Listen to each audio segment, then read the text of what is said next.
adjourning our regular meeting, Medford Township convening. Thank you. The Medford Township Council meeting, January 7th, 2014. Public meeting statement. Notice this meeting has been provided in accordance with the Open Public Meetings Act by posting a copy of the agenda on the bulletin board at the municipal building and on the township website, filing a copy of the agenda in the township of the office of the township clerk at the municipal building, forwarding a copy of the agenda to the central record in Burlington County Times, forwarding written notice to each person who has requested copies of the regular meeting schedule. All the above posting, filing, and mailing had taken place on the 3rd of January 2014. Rise to the flag salute. I pledge allegiance to the flag of the United States of America and to the republic for which it stands, one nation, under God, indivisible, with liberty and justice for all. Okay, communications. Roll call. Mr. Beanstalk? Here. Mr. Checkeye? Here. Mr. Pace? Here. Deputy Mayor Watson? Here. Mayor Buoni? Here. Okay, communications. A special presentation from the manager. I just want to let everybody know, we received, we were due, I think we had a council meeting, so we were unable to attend, but Medford Township last year adopted a complete streets policy, and we were recognized by Rutgers, their transportation arm, along with the Department of Transportation, and we did receive a plaque in recognition of our local complete streets policy. So I just wanted everybody to be aware of that. And we did use the policy when we paved Fairview, and it'll be continued as we go ahead and doing road programs. And we also, when we spoke to the county, when they're going to repave Main Street, we asked them to look at features, and they're going to paint bike sharrows on the road when they redo Main Street, because we do have a lot of bike traffic. But I just want everybody to know that we are following the policy as we do these projects. My coworker's been leaning on you to start biking, so we're going to take advantage of it. Any communications? Scheduling items. January 21st, 2014 will be the next Township Council meeting. That will be held here at the Public Safety Building at 7:30 p.m. Next we have approval of the minutes. We've got, where is that? July of 16, 2013 executive. That's a public release version. The December 17th regular meeting, December 17th executive meeting, December 17th. Again, these are all 2013.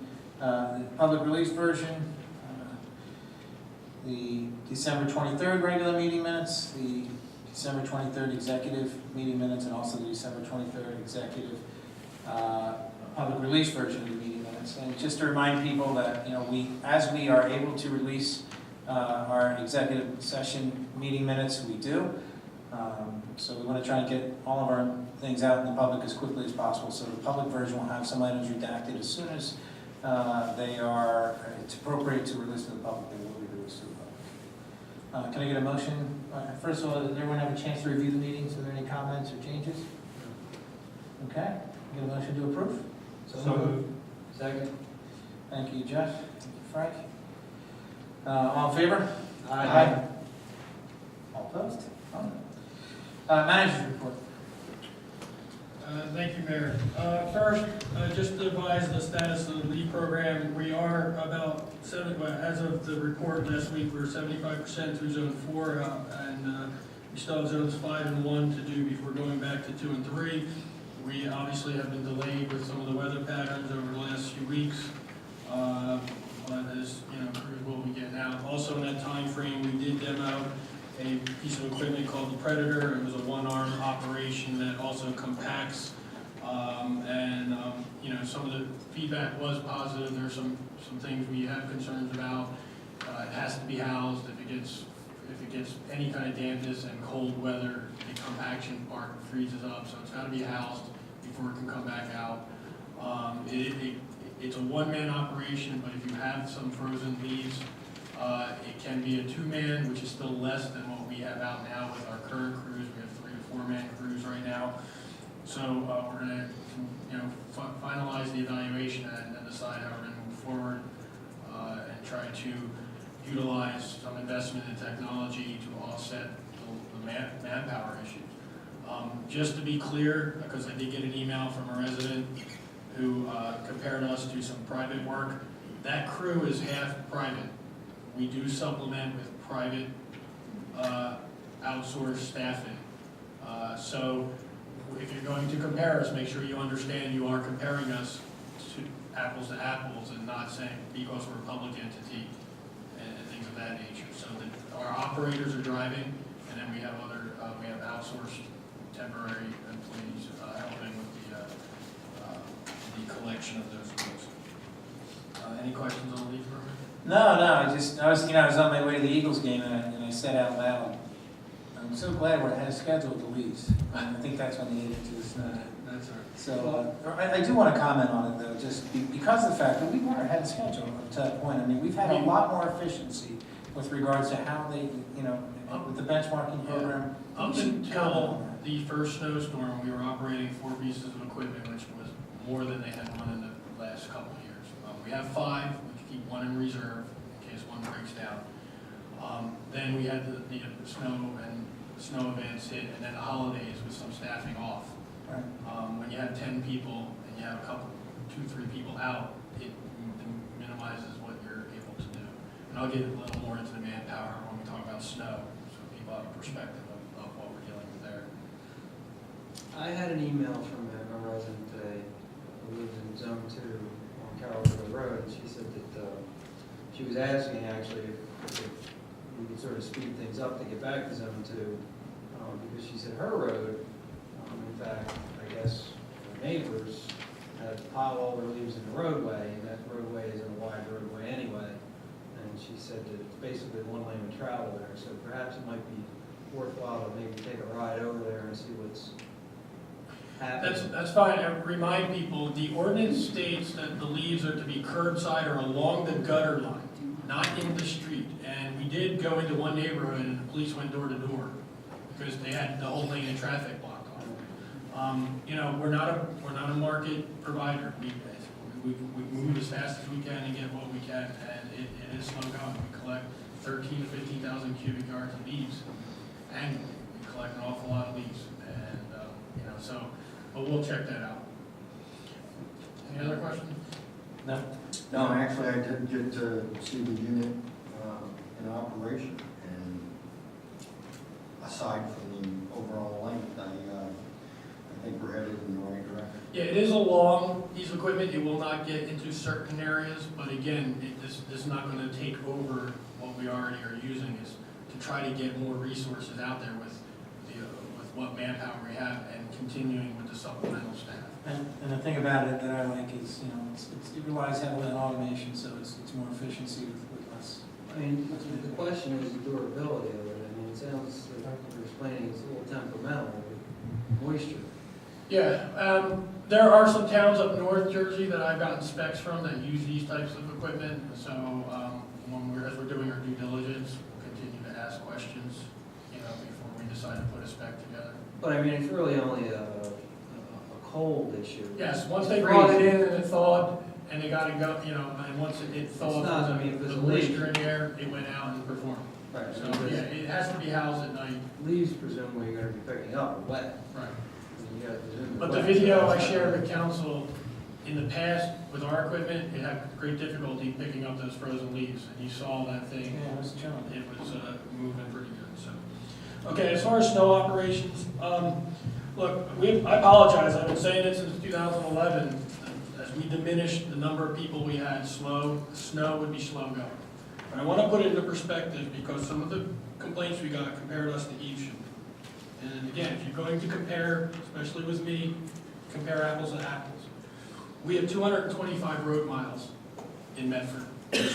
That's road miles, that's not plow miles. It usually takes 4 passes to plow road curb to curb or salt.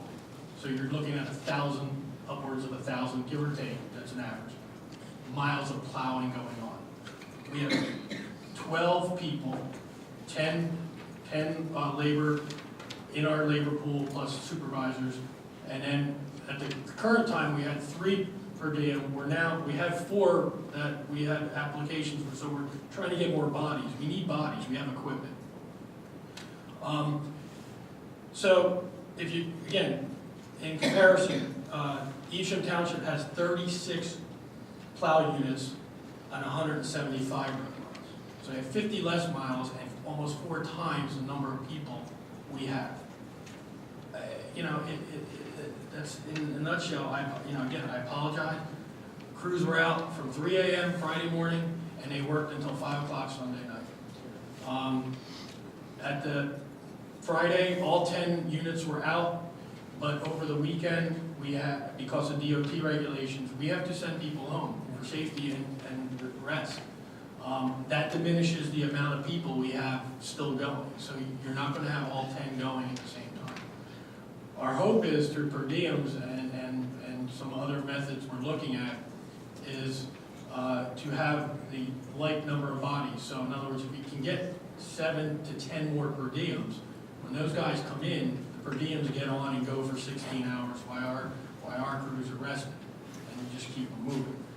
Now, the one storm we shut the yard down, we got an earful from residents. Look, we have 10 people. The priority is snow removal, not the yard being open for people to bring trash. I apologize, but again, last Thursday, while we were trying to prepare for the storm, we had 3 people handling the yard. We had 1 leaf crew because, again, we're trying to get as much leaves up before these storms yet, and we had everybody else dealing with the preparation of the vehicles for the storm. We may have to close the yard. Again, I apologize, but our priority is preparing and getting ready and getting what we can get out for those storms. We are now, Medford historically has not pre-treated. I authorized to look into brining, pre-treatment equipment. I'm starting to get numbers together. The theory is that if we pre-treat, we could have started pre-treating as early as Tuesday. And if anybody understands brine is a mixture of salt and water, and you need a 23.3% salinity level. Once it's applied to the roadway, it's already active. Salt is not active in weather like this. It's too cold.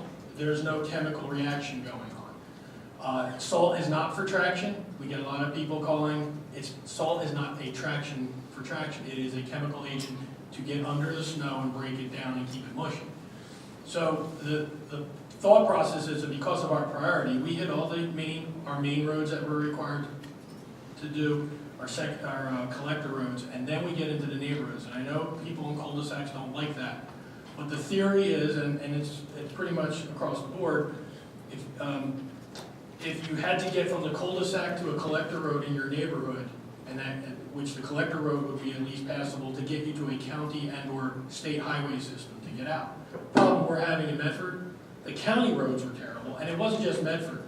I drove to Mount Laurel Saturday night, and I'm in an all-wheel drive vehicle going up Church Road all the way to Church Street, and it was snow. So I don't know what's going on with the county. It's something we sent them almost hourly requests to get out here and take care of their roads, and they have several in Medford. So the theory with brine is, I'm jumping all over, but what we'd like to do is if we can get brine equipment, we pre-treat reverse. We go into the neighborhoods first, and we pre-treat the cul-de-sacs and work our way out because we have time. You have up to potentially 72 hours to do that. That way, that element is already active under there, and as people try to get out before we get there and start packing it down, it's not packing. Friday morning, as traffic got out there, once it was packed down, our plows pop up over top of what's already packed down. There's no play in it. We're just brushing over top. With the brine, that stays slushy, so when we finally get there, it's going to move.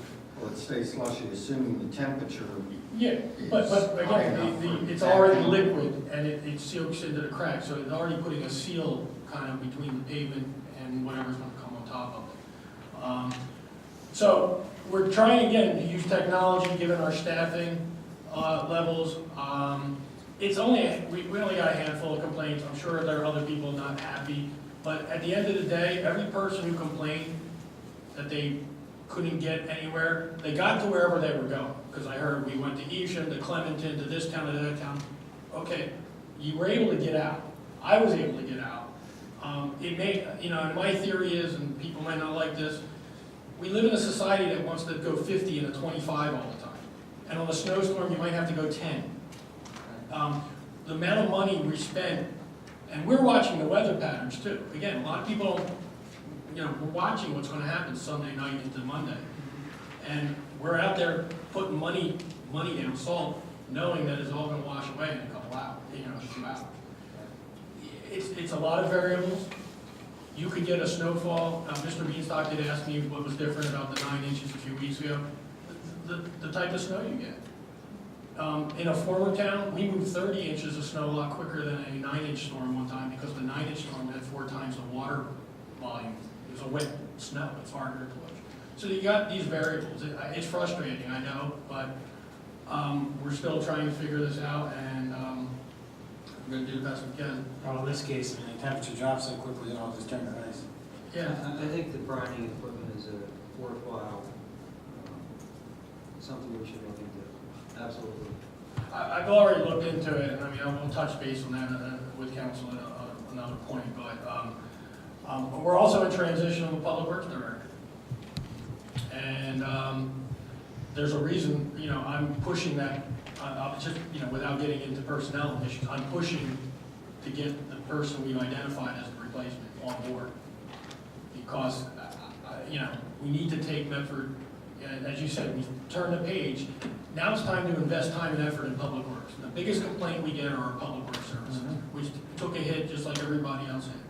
So now, I'm hoping 2014 is the year we start taking it. We handled brush. Now we got to refocus, still work on the leaf program and snow. We're even looking at how some of the snow routes right now and how we do snow. There was one neighborhood, for whatever reason, we didn't get there until much late on Saturday. There's got to be, I call them red and green routes. There's got to be red and green routes almost everywhere in the town so that each neighborhood has a red and a green route available to them. And then you get into your cul-de-sacs. So we're revisiting all of that. But again, if we may be shutting the yard down, I'm just going to, again, we need all hands focused on the storm. And During the snow event. yeah, like I said, we could have made, if the yard wasn't open, I would have put another leaf truck out to continue getting leaves off the ground. We should just institute a policy that 24, 48 hours prior to a potential snow event, when there's been a watch issued, the yard shut down no matter what. Just shut it down. And there are other things we can do. We have a lot of neighborhoods that have off-street parking available to them. Where do people park? In the street. It slows us down. Courts and cul-de-sacs, when you plowing is not just straight and the snow's pushed off. When you get into cul-de-sacs, some of these neighborhoods in Medford were built without dead spots. And what a dead spot is an area to push the snow in a cul-de-sac. The planning boards, and I'm venting, I'm sorry, when you plan towns and developments, they don't look at these features and how it's going to impact the service levels of how we perform and operate. It's unfortunate. It's in my 17 years, you see it in every town. And so these are features we got to overcome. But yeah, I'm probably going to come to council with an ordinance. If off-street parking is available and we declare a snow emergency, those cars got to go somewhere. They got to go somewhere. We need to keep, so we can be as quick and as efficient, again, given our resources. So we're going to revisit all this. It's ongoing now. But I just want to be, I've been blunt before, I'm being blunt with the community. If you're not happy, I apologize, but the crews were out, they did the best they can. They moved as they could move. Mr. Manager, I just want to make sure that I understand the manpower and the equipment that we have. So for this storm, we had 10 employees who are available to drive. Yeah, we have staff, our staffing level is we have a director, 2 supervisors, 2 working foremen, and 10 employees. That's our level. We had 10 snow plowing trucks that were available. Yes. So initially we were able to use all 10, but because of the The hour restriction for safety reasons that were in place, we then had to start staggering. Yes, So as it went on, we didn't have all 10 trucks available. Correct. Because we lacked the manpower. right. And so that's part of the reason it took so long to get to the whole town. Mhm. Thanks. So, any questions, further comments on that? No, thank you, and All right. obviously, I keep looking at that. I kind of looked, I just want to go over some of the things I work on, that obviously council will set some priorities for us for the year, but the manager always has some stuff he's working on. Obviously, some of this is carryover, just because of our workload last year. The one item not finished as part of the reform is the purchasing manual and the associated ordinance. That will be done in the first quarter. We are now working on a capital improvement funding policy. We're modeling how much we can budget annually to do a capital program that's sustainable in our budget, that keeps our debt service level without major spikes. And even as it's coming down, we're able to budget an annual amount of money to do roads, drainage, equipment, and keep it consistent and sustainable within the budget model. We are going to finalize the salary ordinance, and we're also doing a lot of position title kind of evaluations on whether we need titles here or people should have other titles. We are now in the process, council approved funding. We're implementing the web project, the website, which will also have customer or citizen relations management. The public will be able to interact through the web, through phone applications and whatnot to get us, pothole, okay, come in through an email and we can get it out that way. We expect the website to be up and operating by April. It's going to be a big effort. We're creating a knowledge base. Basically, the knowledge base is any question you might have of the town, you should be able to go to the website and ask the question and get an answer without having to call. So, that's one of the big features. The virtual public record library will be more on the tail end, so that may not be part of the April rollout, but it'll be done. It'll be started in 2014. The video streaming, that'll be up. We're just now talking to the companies. I just issued the award letters because we had to wait for the estoppel period of the funding. So we're now trying to get our hands around training and things, installation and all that. So I'll report on that later. We're going to continue to look at outsourcing and/or shared services. In fact, the brine equipment, I've already talked to 2 towns who are interested, maybe not necessarily in acquisition of brine equipment, but purchasing through us. And there's a couple other agencies I want to talk to, maybe to help share part of that potential acquisition. We're going to conduct a facilities assessment. With our downsizing, we own several buildings that maybe we don't need anymore. So we're now in the process. Part of that funding was to do appraisals. We have proposals for appraisals. We have the assessor now evaluating them, make a recommendation to hire an appraiser to go out and assess and appraise these facilities and see, if we want to sell them, do something with them. But we really have a lot more facilities than, we become landlords. And, I want to try to condense that. Our stormwater drain pipes, we're creating a master plan. Over time, we've been doing pipe replacement under roadways, but the town really doesn't have a handle on how many we have. We know how many we have, but we're going to put it into a program. So what's been replaced, what's in good condition, what's in bad condition, what's in really bad condition. So again, build a cycle going forward of a replacement program.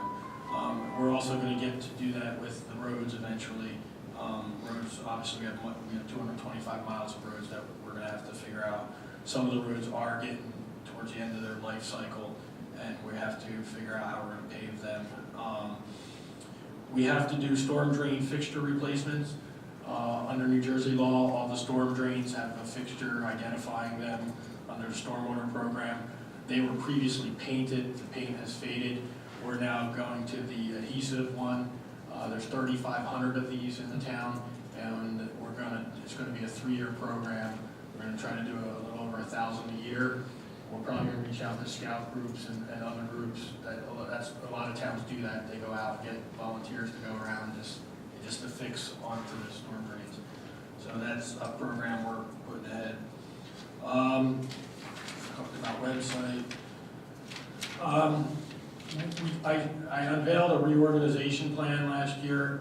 That's going to be tweaked a little bit and then finalized and brought back to council. Originally, it was my intention to try to find a director of neighborhood services who could oversee public works, utility, and community development. It was clear with the applications, you were either strong in public works, utilities, or strong in community development. And my feeling right now is our focus is public works and that side of the house. And so I've targeted that person to there, and we'll deal with community development another way. That's kind of things right now that jumped out at me while I was thinking the other day. Your plate is full, is what you're saying. So, that's all I have there. We have this one line item on our discussion items list, and that's the sign ordinance amendment. I listed that, just, council really had to discuss it. Do you want a draft amendment to come back with those recommendations and then start the discussion there? Or, because we didn't get really any feedback from council. Well, I think the one thing that was pretty clear from our conversations, I don't think we like the idea of putting the advertising. Yeah, the advertising part of it needs to go, and that component of it. Personally, the requiring the metering and having the background light impact as it gets darker, the sign getting darker. That's a good practice as far as I'm concerned, and I'm okay with adding that language. It should be standard functioning, and if you look at a good example of that, it's a sign at Himline and Hartford there. The church, Presbyterian Church? Methodist Church, thank you. That sign at night is actually hard to read. I mean, it's a good brightness for the day, but at nighttime you can't read it because it's so bright. It would do well to mute that sign just for visibility, among other things. So what I would suggest that is, if you have comments, get them to us so I can get them to Michelle Taylor. Right. And then we'll put together a draft and then have it for another discussion so council can prepare it for. Individual council members submit comments to you? Yeah, send me your feedback and then I'll send them on to Michelle Taylor and then we can put a draft together and council can then have a document in front of them that they can mark up and finalize for. Everybody comfortable with that? Okay. Okay. Thank you. Public comments, a 5-minute limit on comments. If you are interested in making a comment, please come to the microphone. The most important thing is state your name and address for the record. Do we have any public comments? And seeing none, can we get a motion to adjourn? Motion to close public portion. Second. Okay, we have a motion and a second, thank you. All in favor? Aye. Public comment period is closed. Bill list. The December 27th bill list, it was submitted, assuming everybody had a chance to review it, had all the questions answered. Looks like there's no additional comments on that. So I guess motion to approve the bill list for December 27th, 2013. Make a motion to approve the bill list. Second? Second. Okay, all in favor? Aye. So that is approved. Ordinance for second reading, none. Ordinance for first reading, none. So we do have some additional consent agenda resolutions. By additional, we had some that were part of our reorg meeting. We have Resolution 12-2014, approving request for final release of maintenance guarantee, Crossroads Shopping Center, Mount Misery, Inc. SPR-5652. Resolution 13-2014, approving request for final release of maintenance guarantee, Fellowship Alliance Chapel, Phase 1A, SPR 5606F. And the third one is Resolution 14-2013, or -2014 rather, 2013 Appropriation Reserve Transfers. Do we have any council comments on any of those resolutions? I'll make one comment, only with regards to Fellowship Alliance Chapel. I do attend there, as does Mr. Pace and Deputy Mayor Watson. Because three of us attend there, items like this, we're required to vote, because otherwise there would not have a quorum. Yeah, what's the phrase It's for that? called the rule of necessity. Rule of necessity, and I believe we're required to vote on it, we're not even allowed to recuse ourselves. So I don't see this as a conflict. Anyway, we're simply refunding some tax dollars, but I think it's important to point that out. So with that in mind, can I get a motion to? Motion to approve consent agenda resolution. Can I get a second? Second. Okay, thanks, Frank. All in favor? Aye. Opposed? Okay, executive session. Resolution ES 01-07-2014. Got 4 sections. Matters related to the employment relationship, and that's for professional board appointments. Cited 10-4-12B. Relating to litigation, negotiations, and attorney-client privileges, Medford Walk. That's 10-4-12B. 7. Matters relating to litigation, negotiations, and the attorney-client privilege, redevelopment, that's 10-4-12B, 7. And matters relating to the purchase, lease, or acquisition of real property for the investment of public funds, and that's the Muckenfuss property, and that is section 10-4-12B, 5. And one addition, just a recent matter. Murphy versus Medford Township, is involving litigation and attorney-client privilege. Okay, so it's Murphy versus Medford Township, and that's matters related to litigation, negotiations, and attorney-client privilege. And again, that's 10-4-12, right? So I'm anticipating, what do we think, about less than a half hour? I don't know. We always I seem to don't get know along how more words things. and all those board and professional privileges. Okay, you could assume 30 minutes to 45 minutes. Action will likely be taken, I'll say, but may or may not be taken. And when we adjourn, so what do I do? Motion to approve executive resolution ES-107-2014. Second. All in favor? Aye. And we will go into executive.